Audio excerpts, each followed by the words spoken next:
धुळे जिल्ह्यातून एक धक्कादायक घटना समोर आली आहे। गॅस सिलेंडर मिळवण्यासाठी नागरिकांची तुफान गर्दी झाल्याने परिस्थिती तणावपूर्ण बनली। धुळ्यातील एसआरपीएफ जवानांसाठी राखीव असलेल्या भारत गॅस एजन्सीवर गेल्या 5.5 तासांपासून मोठ्या प्रमाणात नागरिकांची गर्दी पाहायला मिळाली। गॅस सिलेंडर उशिरा मिळत असल्यामुळे संतप्त झालेल्या नागरिकांनी शासनाच्या धोरणांविरोधात तीव्र नाराजी व्यक्त केली।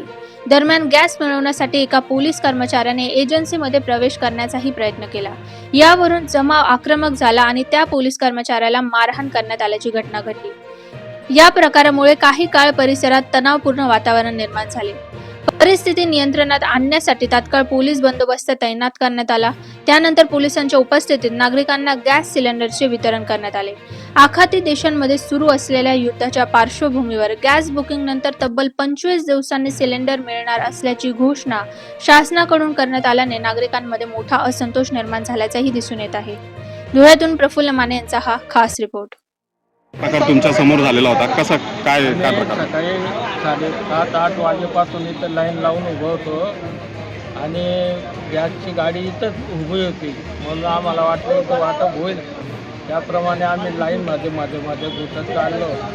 परंतु त्यांच्याजवळ एक इन्चार्ज कर्मचारी होता, आमचा एक पोलीस कर्मचाऱ्याला माहीत नाही, तो ड्रेसवर नव्हता, म्हणून त्याला विचारलं, बाबा रे तू बाजूला हो, एवढंच बोललं त्याला। त्यांचे 4-5 कर्मचारी उठून त्या माणसाला इथे जमिनीवर लोळून खूप मारहाण केली। ते कर्मचारी दुसरे बाहेरचे बोलणे होते, त्यांचे ग्रुपचे मध्ये जे बसतात कॅबिनमध्ये, त्या लोकांनी मारहाण केली।